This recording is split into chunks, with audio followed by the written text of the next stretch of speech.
It was one of the worst winters in Louisville's history. American soldiers headed for Haiti and the Persian Gulf. A white Bronco drives down the highway as crowds cheer support. Republicans rallied to take back Congress and put a president on notice. It was the year when we said goodbye to a remarkable First Lady and a former president. And hello to Forrest Gump and Woodstock, too. Those are just some of the images of '94. Good evening, I'm Don Schroeder. During the next 30 minutes, we'll review those and other images in a continuing year of change. There were many emotional events of 1994.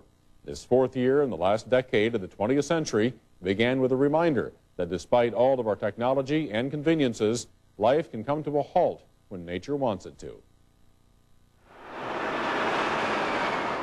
More snow than anyone could remember in 15 years. More than 16 inches, followed by a week's worth of sub-zero temperatures. The city came to a standstill with everything except essential services shut down. It would be days before all major roads were clear. The family of 2-year-old Michelle Schmidt will remember how a community came together when a kidney donor finally became available for Michelle. More than 200 volunteers worked to clear a path so she could go to Oklahoma. And my neighbors came out and said, go over here, for some little girl was sick. And we shot over here, and there was 3 or 4 or 5 people here, and we just started shoveling. Next thing you know, they came from everywhere.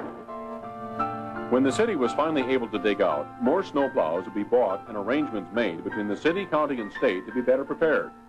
On the same day, residents of Southern California were digging out, but not from snow.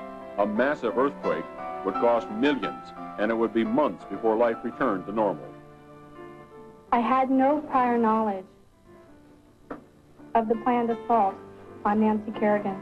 1994 was the year when the price for wanting to be #1 was high. Olympic skater Tonya Harding first denied, then pleaded guilty to an attack on her #1 rival, Nancy Kerrigan.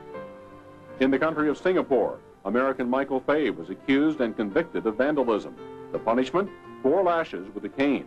Many Americans, including President Clinton, denounced the practice. Others felt this country should adopt a similar punishment as a deterrent to youthful offenders. Around the world in 1994, apartheid came to an end with free elections and a new president in South Africa. The next step in the peace process in the Middle East moved forward with a formal agreement between Israel and the country of Jordan. But as Palestinians began to retake the Gaza Strip, protests by the Islamic fundamentalists, the Hamas, including bombing and the capture of a teenage Israeli soldier, would put the process in danger of collapsing. There was little change in the country of Bosnia. United Nations forces, led by America, tried everything from stepped-up air raids to more relief to the war-torn area. The year will end with serious consideration of UN forces completely pulling out, leaving the country's future unresolved. But a former president, Jimmy Carter, would intervene in an effort to resolve the conflict. Problems in our own hemisphere came to light in 1994. Because of economic and political problems in their own country, more than 20,000 Cubans took to the sea in homemade boats headed for Miami. The United States, in an effort to reverse the trend, would strike a new agreement between the countries to resolve refugee differences.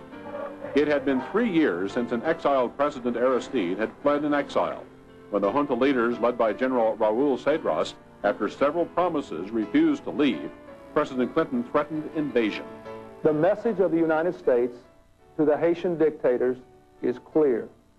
Your time is up. Leave now, or we will force you from power. American troops moved in and found no resistance, but also saw firsthand the cruelty of Haitian police. They're out here beating them with crowbars right in front of our faces. A man just died over there. For what? When troops were allowed to intervene, it would be weeks before Cedras would leave and Aristide would return home. At year's end, some American troops would still be in Haiti. One of the horrifying images of 1994 was found in the country of Rwanda. The start of a civil war in April led to the massive killings of civilians. Thousands fled the country only to find famine and disease in refugee camps. Once again, Kentucky's Air National Guard would be among the many military humanitarian missions to stabilize the situation. Here at home, the year saw the rebirth of 2 landmarks. After years of speculation, the Palace Theater, newly renovated, opened its doors with the hope of once again bringing new life to downtown.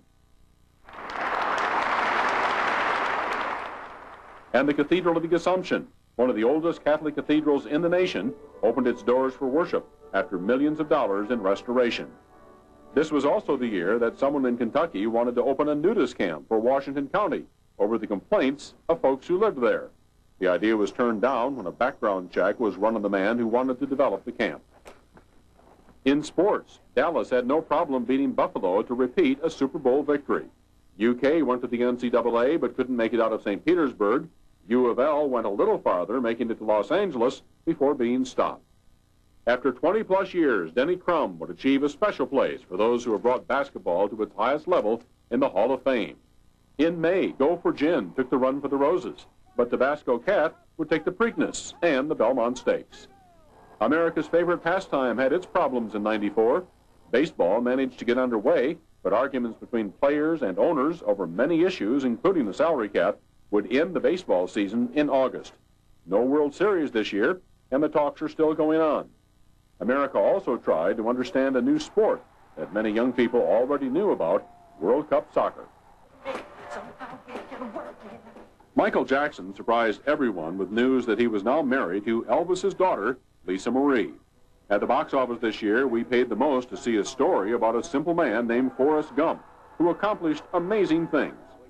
That was followed closely by a lion, who would be king. They came from all over the country to pay tribute to an American icon, the Corvette. This was the year a special museum dedicated to that Detroit creation opened in Bowling Green.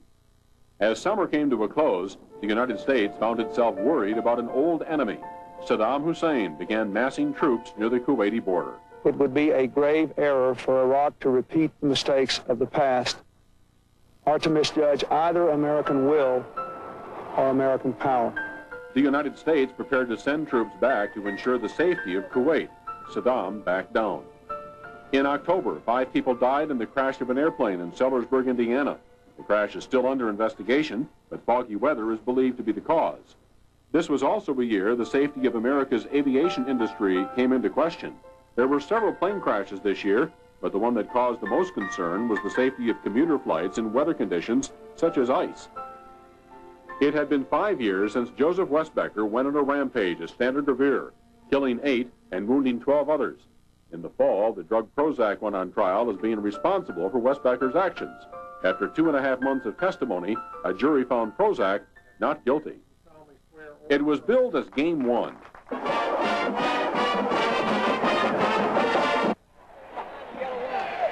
The first meeting in 70 years between U of L and UK on a football field.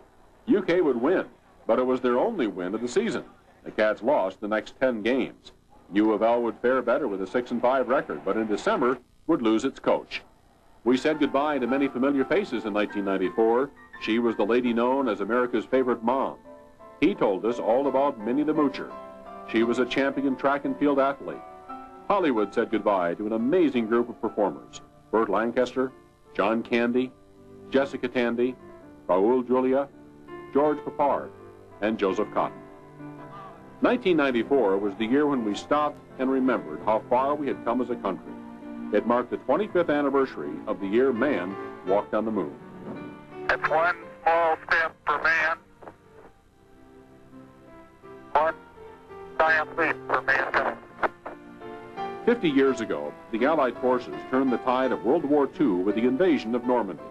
In the summer of 1994, thousands paused to remember those who gave their lives to start the beginning of the end of Adolf Hitler and Nazi Germany. Just ahead, O.J. Simpson charged with murder and a nation's shock over the actions of a South Carolina mother.